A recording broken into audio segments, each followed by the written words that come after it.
Ada seorang perempuan yang ditemukan mati di dalam kamar sebuah penginapan.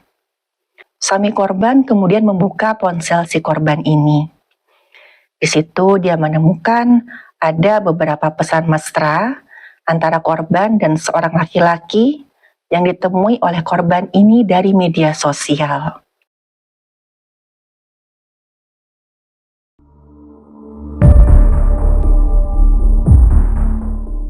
Halo, saya Dr. Stefani.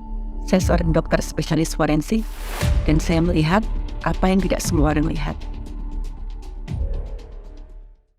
Ada seorang perempuan yang ditemukan mati di dalam kamar sebuah penginapan. Awal kejadian ada seorang laki-laki yang melapor ke pihak yang berwenang kalau istrinya itu kabur dari rumah. Si laki-laki ini juga punya bukti yang kuat kalau istrinya itu menginap di sebuah hotel bersama selingkuhannya. Bersama pihak yang berwenang, si laki-laki ini pun melakukan penggerebekan ke hotel yang dimaksud. Dan di sana, mereka menemukan istri dari si laki-laki ini di salah satu kamar dalam keadaan sudah mati menggunakan gesper yang dikaitkan ke teralis jendela. Pihak yang berwenang kemudian mengevakuasi jasad si korban ini ke rumah sakit untuk dilakukan pemeriksaan lebih lanjut. Dari keterangan suami korban, dia dan korban itu sudah menikah selama 5 tahun dan dikaruniai 2 orang anak. Korban adalah seorang ibu rumah tangga dan selama ini rumah tangga mereka itu adem ayem, nggak ada konflik yang berarti.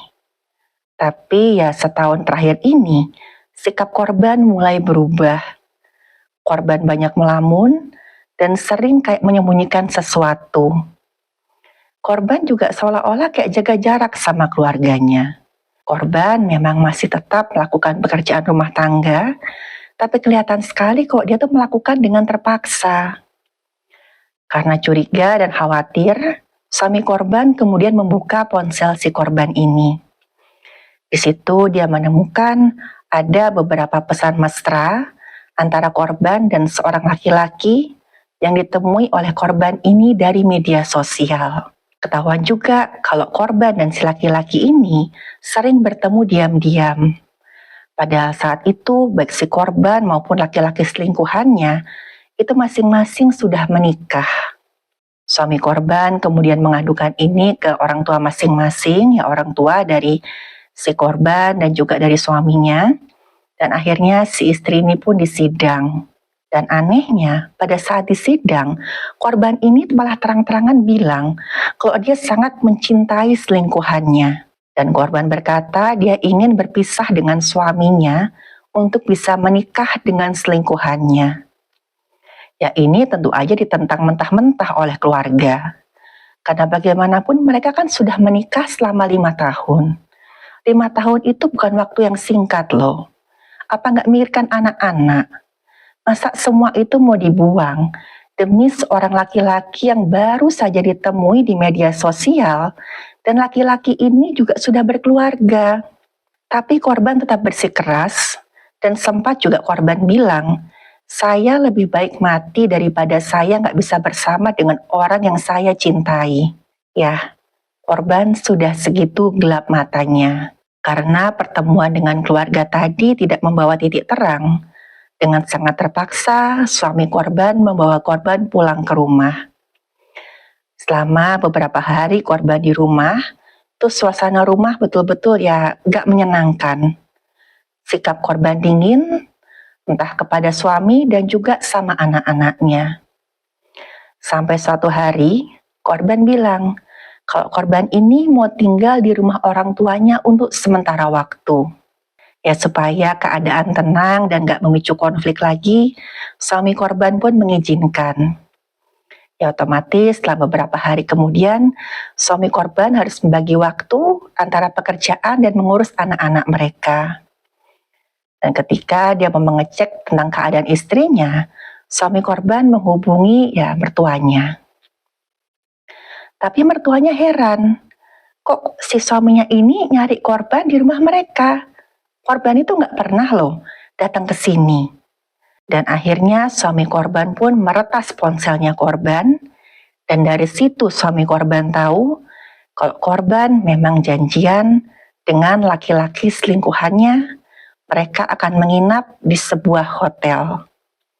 Dan saat itulah suami korban memutuskan untuk melaporkan hal ini ke pihak yang berwenang. Pihak yang berwenang berhasil mendapatkan laki-laki selingkuhan si korban ini. Waktu dimintai keterangan, si laki-laki ini mengaku kalau memang mereka sempat beberapa hari menginap di hotel itu. Ya, dia berbohong ke keluarganya kalau katanya dia ada perjalanan dinas kantor. Di situ mereka melakukan hubungan badan, dan satu hari ya si korban ini bilang kalau dia sudah meninggalkan keluarganya demi bersama selingkuhannya. Dan selingkuhannya kaget, karena selama ini yang dia tahu, hubungan mereka itu cuma sebatas senang-senang. Ya sama sekali nggak ada keinginan untuk berkomitmen dan kemudian meninggalkan keluarga masing-masing. Saat itu kemudian mereka berdua bertengkar hebat. Korban menangis histeris, lalu mengurung diri di kamar mandi. Kemudian laki-laki selingkuhannya korban saking ketakutannya itu kabur. Dan karena kaburnya terburu-buru, ikat pinggangnya tertinggal.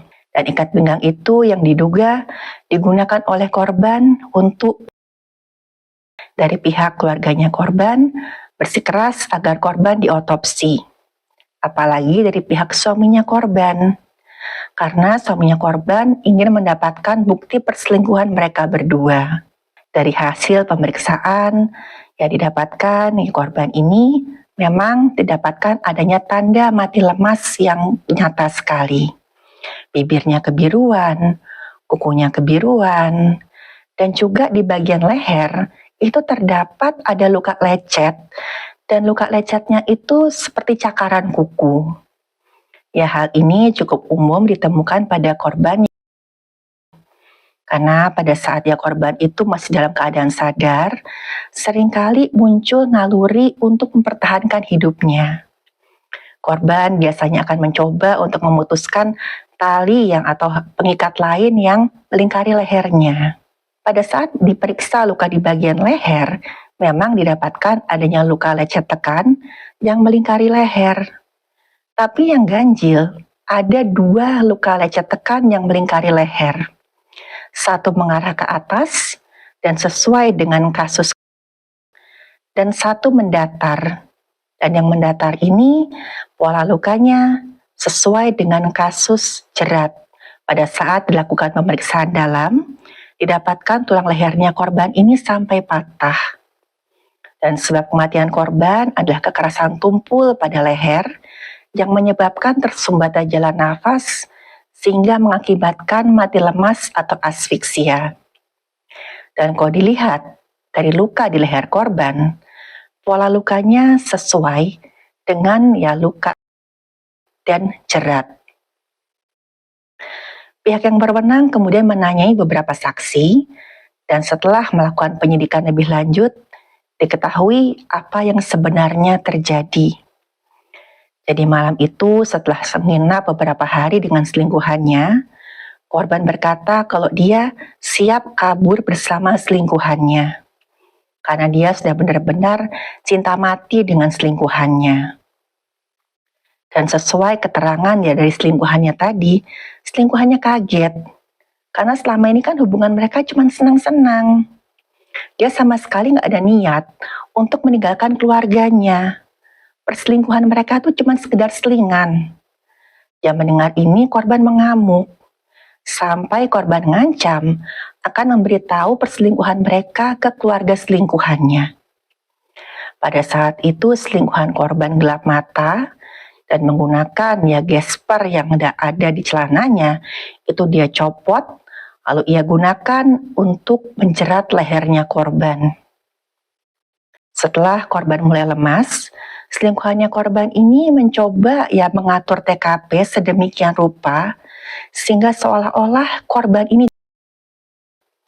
ya mengatur ya diambil si gespernya tadi, Ia taruh sebagian di tiralis jendela, dan di situ ia mayatnya korban. Setelah itu selingkuhan korban pun melarikan diri. Dan pada akhirnya setelah fakta ini terungkap, selingkuhan korban tadi harus mempertanggungjawabkan perbuatannya di depan hukum. Yang namanya manusia itu memang dikaruniai dengan perasaan. Dan perasaan itu nggak bisa dinyalakan atau dimatikan sesuka hati. Apalagi kalau udah urusannya dengan cinta. Cinta bisa membuat seseorang mabuk kepayang, dan kalau nggak terkendali, itu benar-benar bisa mencelakai. Ada yang pernah mengatakan, kalau cinta itu bukan sesuatu yang bisa mempertahankan hubungan. Tapi apa yang kita lakukan demi cinta, seperti komitmen, kesetiaan, kompromi, itulah yang mempertahankan suatu hubungan. Dan sayangnya nggak semua orang tahu ini. Kadang-kadang kita menganggap ya cinta itu seperti di buku dongeng. Padahal kenyataannya nggak seperti itu. Dari kasus tadi, kita lihat bahwa kenyataan bahwa di awal si korban ini dan selingkuhannya itu kan sembunyi-sembunyi. Dari situ kelihatan kalau sebenarnya hati kecil mereka tuh tahu kalau tindakan mereka itu salah. Dan pada saat bibit perselingkuhan itu mulai muncul, sebenarnya mereka tuh memegang kendali atas apa yang akan mereka lakukan selanjutnya. Apakah mereka akan membiarkan bibit perselingkuhan itu tumbuh subur, padahal mereka tahu persis kalau nanti buahnya itu bisa mematikan, atau mereka bisa membiarkan bibit itu mati?